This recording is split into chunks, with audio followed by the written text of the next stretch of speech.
Welcome to the Horror Next Door. This is all the horror movies we watched in March 2023. Links to our Letterboxd accounts are in the description box below. If you like this video, please consider subscribing. Violent Night from 2022, which we watched on a rented Netflix disc. When I saw the trailer for this, I thought it looked pretty stupid, to be honest, but it was a fun movie. I think it's definitely worth watching once. David Harbour's cool and funny. John Lay was almost out of control, and I didn't even know or realize, I guess, that Beverly D'Angelo was in this because she looks so different. I'm actually a pretty big fan of Brandon Fletcher. He's more of one of those character type actors that just randomly appears in a bunch of stuff, but I think he's always good in everything. Out of all the quote unquote bad guys in this, he was my favorite. I thought he was hilarious. So I do recommend checking this out. Obviously, we were a little bit late as far as watching a Christmas movie, but a lot of stuff was going on at the end of the year, so it was fun to finally watch this. I think you should check it out at least once. I also would recommend this. It's not the greatest Christmas horror movie ever made, but it's pretty cool. It's pretty fun, and you'll probably have fun with it. From looking up things online, apparently they're making a sequel to this, which is interesting. I'm not sure how that's going to turn out. There were a couple of parts that were a little corny, but overall it was good.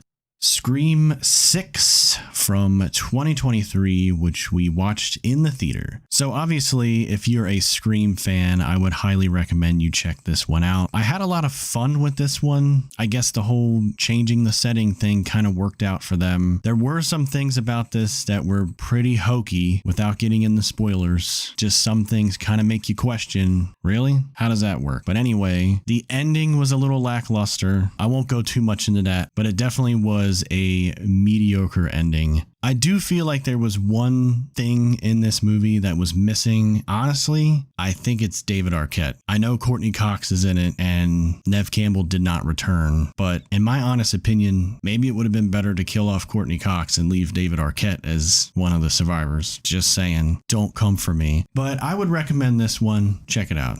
I'm really glad that there are so many Scream fans that really enjoyed this. I follow a couple people on Instagram that posted that they were going back to the theater multiple times to see it. For me personally, I kind of just miss the old days. Like I can't quite get on board with all these new characters and the new location, just everything about it. It almost didn't even feel like a Scream movie to me. I don't really know. I wouldn't say I was disappointed with it. I think one of the things that bugged me a little bit was they dwelled on the relationship between the two sisters. I get they wanted to build up the characters some more so we would care about them and whatever, but it just kept happening. They kept going back to it. One or two little establishing scenes that were shorter would have been enough. It was just so repetitive. I do think the runtime was a bit much. I won't keep talking trash, it's still Scream, it's still horror, and it's way better than a lot of the really crappy horror movies that get put out in theaters. So I definitely do recommend it, and overall I did like it. Another thing that I'd like to add, and I don't think I'm really spoiling too much here because there's always been more than one killer in all these movies except for Scream 3, but there is a scene where you see two Ghostface on screen at the same time, and I'm pretty sure that's the only time they've ever done that, and I thought it was really cool to see, so I really like that. I thought it was cool.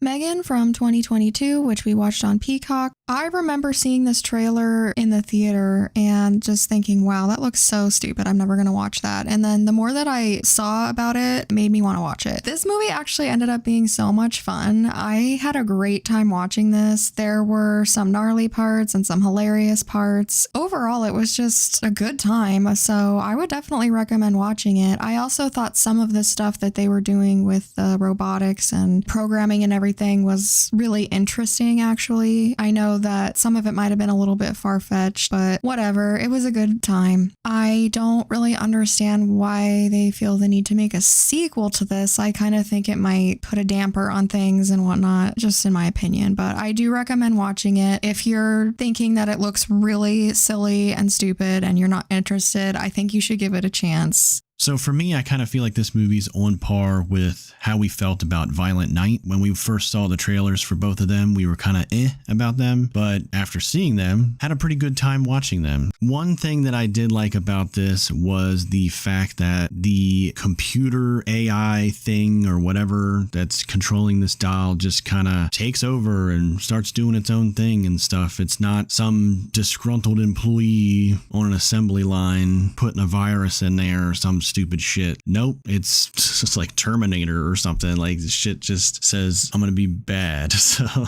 yeah, maybe we should chill with all the AI shit because it's gonna become sentient, and then all this crazy crap that's going on in the movies is gonna be real. Better watch out. yes, Mithrigan is a warning. Just saying. But I would recommend this. Check it out.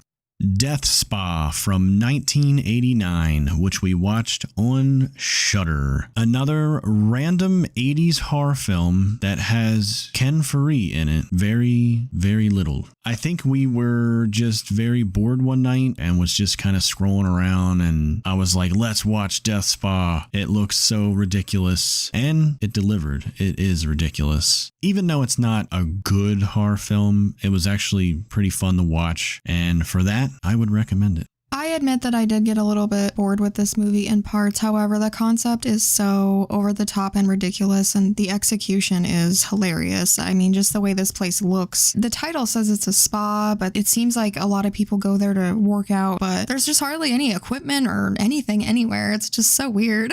The whole situation with the deceased wife's brother and the explanation of what this evil force is and everything was so out there and wild and weird. I could recommend this for at least a one-time watch. Dashcam from 2021, which we watched on Hulu. First of all, why is it even called Dashcam? Because hardly any of the movie is the Dashcam. Second of all, I think I should have known how much this was going to suck, and in fact, I think I did. I think I put it on simply because I was tired or in a mood or something, and I didn't want to watch something that I needed to pay full attention to. I had already seen so many reviews and things of people complaining about how stupid this movie was and how awful the lead character was and how she just made it so enjoyable to watch the movie and everything. So I kind of knew what I was getting into, but still, I wanted to give it a chance for myself, and I don't want to say I wish I didn't. I mean, curiosity killed the cat, I guess. At least it doesn't have a long runtime. It's only 80 minutes. There were also some cool moments of gore and just straight up fucking weird shit. I definitely don't recommend the movie. I completely agree that this woman, who's actually from some band outside of this movie, was extremely unpleasant. Basically a crappy person who you can't root for. And I think part of what makes a lot of horror movies entertaining or good is wanting to see people succeed or survive or fight. And I couldn't have cared less about this chick. So that was part of the problem. So this film was directed by the same guy that did Host, which was on Shudder. And that movie was very divisive, but I actually really liked that one. And this movie, I really didn't like. Yeah, there's some cool shit that takes place, but I don't know. It's just the execution of it and everything. And like Hellcat said, the characters, especially the main character, I give them credit for trying something, and I give them credit for some of the special effects. They looked pretty good, but overall, I would not recommend it. Sleep Tight from 2011, which we watched on a rented Netflix disc, but if you want to check it out, it's also on Tubi. This movie was awesome. I really enjoyed it. It's got a really fucked up premise, and I don't even know what to say without giving too much away. Everything about this guy, the main character, he's just creepy, and I don't even know what to say. I'm speechless, but I really enjoyed this movie, and I highly, highly recommend it. Check it out. The reason that I rented this film was because I was watching one of Spooky Astronaut's videos. I believe it was foreign films that you may not have seen. I can't recall the exact topic, but regardless, I thought that it sounded super messed up, and I'm a crazy person, so that interested me. In the midst of watching this, I brought up another movie that I had randomly watched for some reason that I wasn't paying all full attention to because I knew it was going to be silly, which was The Resident. More on that later. But the plot of this was almost exactly the same, and I was getting so confused. Regardless of that, this is the far superior film of the two mentioned. I was extremely impressed with the way that they handled this. There are a lot of films that resort to showing too much as far as certain topics are concerned, such as SA. They managed to make this film so creepy and just makes your skin crawl and is unnerving without being disgusting and over the top and showing stuff like that. So I really appreciate that. It's one of the reasons that I definitely recommend this movie. Try to go into it without any spoilers and preferably without having seen The Resident. Love Object from 2003, which I re-rented from Netflix on a DVD because our good friend Horror Sage had suggested it and I couldn't remember it very well. So I actually really wanted to see it again, but I had given it a 4 on Netflix, so I knew that I liked it. This movie is very weird. I think Desmond Harrington does a good job at being a crazy but lovable guy. I don't know how to explain that. Like, he's losing it, but you sort of feel bad for him at the same time. The doll is so creepy, like what? And it's funny because I guess that's what those dolls actually looked like at the time this movie was made, which is so scary because wow, that thing was weird. I would not want it anywhere near me, and let alone in my house. So there's lots of fun little twists and crazy things that happen in this. I do definitely recommend you check it out. So about halfway through watching this, I came to the realization that apparently I have already seen it before, but I must have had my brain wiped or something because I don't remember a thing about it. And there's so much stuff going on in this movie that I should have remembered because it's so crazy. So I would say that this is a textbook definition of a low budget horror film that's just great. You don't need millions and millions and millions of dollars to make a good film. I don't know what the budget is for this, but I doubt it was millions and millions of dollars, but it's a great movie and I highly recommend it. Also, somewhere in the credits, it said that the doll was provided by some website. I forget what it was, but I went to it just to see if the site still existed because this movie's from 2003 and it's still there and they're still creepy. Highly recommend this. Check it out. The Resident from 2011, which we watched on Tubi. As mentioned by Hellcat when we discussed Sleep Tight, this movie is pretty much the exact same storyline as Sleep Tight, only shittier. Yes, it has Hilary Swank in it, and yes, it has Jeffrey Dean Morgan and a random cameo from Christopher Lee, but none of them can save this movie. I think the only positive thing about this and the only redeeming quality that you could go into wanting to watch this is just the fact that Jeffrey Dean Morgan's good at playing a creep apparently. But other than that, I do not recommend it. And one more thing, the poster for this movie is like the worst poster I've ever seen. Go see Sleep Tight. Do not watch this. And if you have seen this, go watch Sleep Tight. Again, I just have to say it's unfortunate that I saw this one first. I had no clue that either of them had anything to do with each other, and I researched and Googled things afterwards trying to figure out how they were related, but they're not. I thought maybe The Resident was a remake of Sleep Tight because obviously the US is always remaking foreign films, but they both came out in 2011 and I can't find anything that they have anything to do with each other, so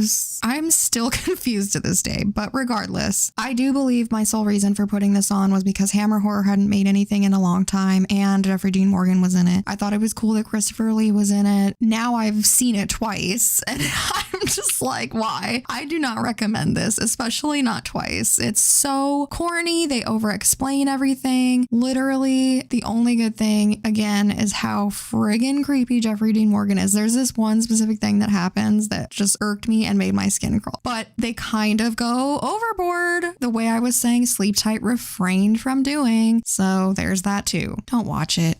Children of the Corn 4, The Gathering from 1996, which we watched on a DVD. Children of the Corn box set, actually. Okay, going into this, I'm thinking Naomi Watts and Karen Black are in it. It can't be that bad. This was my least favorite sequel we've watched so far. It was just all over the place. There really wasn't a lot going on with Corn or He Who Walks Behind the Rose or friggin' anything. I don't even know what this movie was. And then there were these parts that were so over the top and weird and random to the point where they were sort of corny. I mean, mostly the death scenes, I guess. And then the villain, like the main big bad guy that's, recruiting all these kids and stuff, if you want to call him the Isaac of this one, you can. He was barely in the movie. It was like in the last 10 or 15 minutes, all of a sudden he was trying to do things. And then I won't do spoilers as if it matters because this movie's lame. But like I said, this is my least favorite sequel so far. And it kind of stinks because especially Naomi Watts, I really like her acting. And I know this is probably one of the first things she did or something, but unfortunately I really can't recommend this. I'm really trying to give these movies a benefit of the doubt, and there is always like this weird charm about them that I don't know how to explain, but I just feel like this one wasn't fun to watch at all. Super forgettable. So I will have to agree that up to 4, just the first 4 films, this is definitely the worst one of the bunch. And I think, if I recall correctly, while we were watching this, we were saying we need to change our rating for 3 and 2 because this one's just so bad. We can't have this one be the same rating as the other ones. Like, I wasn't a huge fan of 3, but after seeing 4, 3 is actually a masterpiece compared to this. But yes, Naomi Watts couldn't save this movie. Sorry, do not recommend it. Children of the Corn 5, Fields of Terror from 1998, which we also watched on the Children of the Corn DVD pack. So this is the one that has Eva Mendes in it randomly. So this movie was slightly better than 4, which isn't really saying much, but the death scenes in this movie were much better than 4, which is probably part of the main reason we gave this a higher rating. Also, I'm just now remembering that David Carradine is in this one. If you don't know, he's Bill from Kill Bill. I kind of recommend this one. Obviously, it's Children of the Corn 5. I mean, you have to be psychopaths like us to watch a series like this, but I recommend it. I liked this more than I should have because it felt like a ripoff of the Scream, I Know What You Did Last Summer, urban legend type films that were coming out like crazy in the 90s, and I'm such a sucker for that. Alexis Arquette is like a ripoff Jamie Kennedy from Scream, and I don't know the actor's name, I apologize, but there's this other dude that's kind of like a Jensen Ackles ripoff. I don't know, I just found it kind of hilarious how 90s this was, the way they took something like Children of the Corn and tried to make it feel something like a Scream film. There were a couple of really specifically awesome death scenes, but I have to reference the one where the sheriff or the cop or whatever gets his head exploded. It was so cool, and I'm pretty sure that automatically elevated my rating. So I do recommend this movie. You could definitely skip part 4. These movies don't go with each other at all. Even though this isn't good by any means, it was fun to watch. Drag Me to Hell from 2009, which we watched on Blu-ray. This was a rewatch. I think I had only seen it once before then, maybe twice. I can't recall, but I just knew that I liked it and I didn't remember it super well, so I wanted to watch it again. It's still really fun, super over the top, very crazy. It's got a very twisted humor to it, insane amounts of gross and gory things, and good old Justin Long. I definitely recommend this film. So I had gotten this on Blu-ray a while back and just hadn't watched it yet. So said we should watch Drag Me to Hell. I always really enjoyed this movie from the first time I watched it. I don't know. It's just so crazy, so over the top. And without giving anything away, if you haven't seen it, I also like the fact that it doesn't have a happy ending. So it's not the, typical cookie cutter Hollywood horror film. So I definitely recommend this movie. If you've never seen it, you're missing out. Go check it out. You're gonna love it. Solace from 2015, which we watched on a rented Netflix disc. This movie is probably more of like a suspense thriller than a horror, but whatever. I think I've had this on my Netflix queue for a very long time, probably since it ever came out, and I'm just now getting around to watching it. It's not the greatest movie, but it had some fun scenes and some fun twists to it, and the whole psychic thing. Anthony Hopkins and both Colin Farrell are like psychics and stuff. They know everything that's going on, and it's really interesting in that regard. Also, the serial killer aspect to it was pretty fun, but there was just something about it that didn't make it better than what it could have been. Again, this has Jeffrey Dean Morgan in it, another Jeffrey Dean Morgan movie this month. I recommend it, but it's like a slant recommendation. You're probably not going to like it, but you might love it. Who knows? There's a pretty good cast here, and I definitely expected more out of this film. I guess I would just have to say there's a reason I had never heard of it. The plot sounds awesome. A serial killer can see your future, and then there's another psychic dude who's working with the detectives, the FBI or whatever, to try to take him down. So it's like battling psychics. I mean, the idea of that is really cool, and the weird stuff that the serial killer was doing was interesting too. It's just something about it did not hold my interest. I started getting really bored and was just over it. It felt very repetitive. Who knows, maybe there's some deleted scenes out there that could have replaced something, or I don't even know. But regardless, I guess I could loosely recommend it as a one-time watch, but it's a real loose recommendation. I wasn't a huge fan.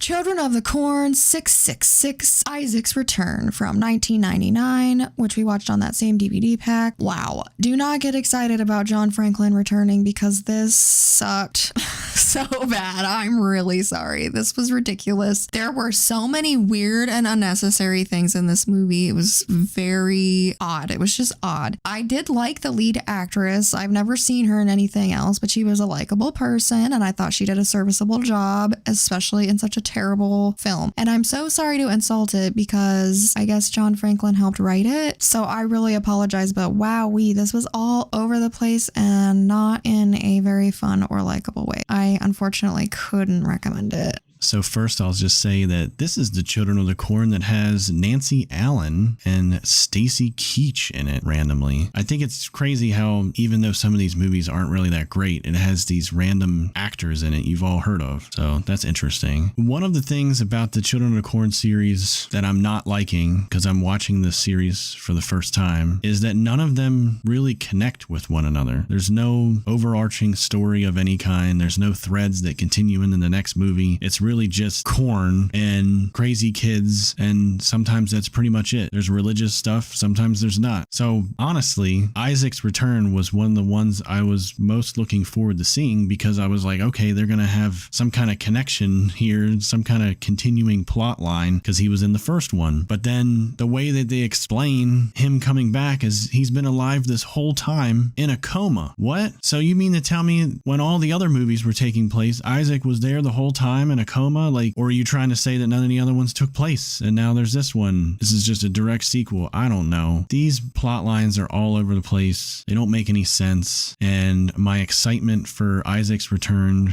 was disappointing. I do not recommend this movie. I'm sorry. The only thing I can say is that I blame Dimension Films because they kind of did the same thing with the Hellraiser series when it went straight to video. All of them were just random stories and they never made any sense. As always, we thank you so much for watching. Leave us a comment if you have any horror movie recommendations and we will add them to our watch list. Until next time.